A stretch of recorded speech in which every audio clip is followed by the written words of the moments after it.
Hey everybody, Normal Guy 0986 here, coming at you with my first video of 2019 and my first video in a very long time.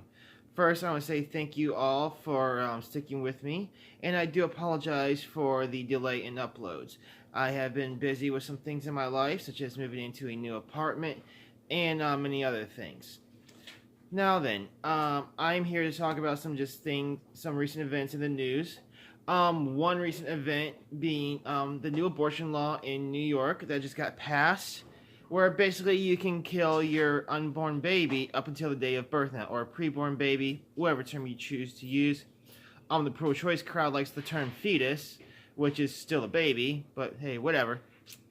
Now then, what do I feel about this law? Well, if anyone has watched my video titled "My Views on Abortion," you already know that I'm very much against this law, as I'm against abortion as a whole.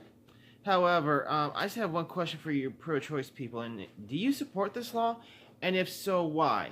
Because the most common pro-choice argument that I hear is viability. You know, if it's not viable, then it's okay to abort. If it is viable, then it's not okay to abort, so to speak. Viability for being outside of the womb.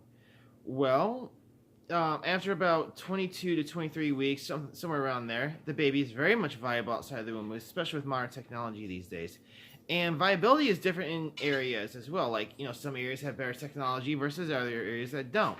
So is abortion, supposed to be depending on where you live now?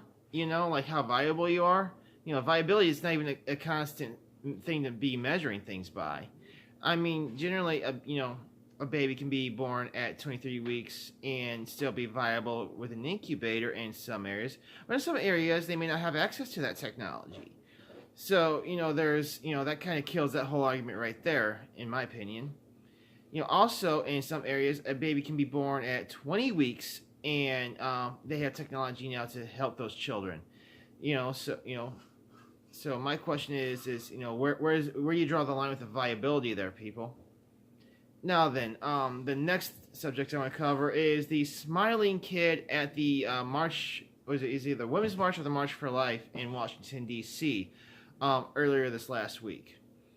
The media went crazy. All the kid did was stand there and smile while some guy came and banged the drum in his face, because they said he was being some type of a racist bigot somehow.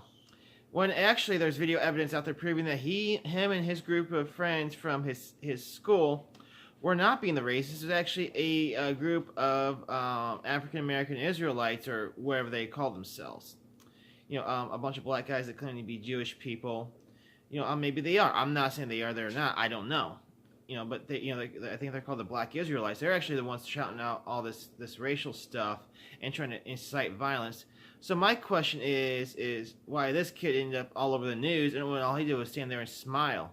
Maybe it had the fact that he was wearing a hat that said "Make America Great Again," which, Alyssa Milano, the actress, says is now the new white hood, which really that logic doesn't make any sense because, I mean, come on, Kanye West wears the same hat, okay? That's just not going to work when Kanye's around sporting this kind of gear. So, I'm not really going to buy into that one too much.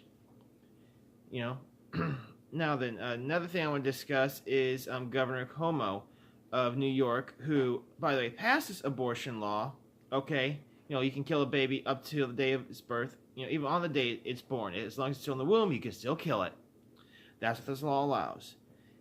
Now then, Governor Cuomo is just said on his Twitter that he's going to pass a law outlawing the death penalty because he wishes to respect the sanctity of life. Now, regardless of your view on the death penalty, this is quite a hypocritical stance to take. On one hand, he believes murdering babies is okay. On the other hand, putting rapists and serial killers to death is bad. So, I mean, it's like, one's definitely not respecting the sanctity of life, where one, you could argue, okay, is to a certain degree if you believe that murderers and rapists have a sanctified life at this point. But, I digress. There it is. And I'll let you guys digest that for everything there.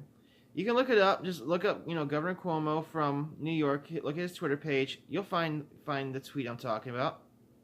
As a matter of fact, I'll see if I can link it here in the description. I'll try to do that.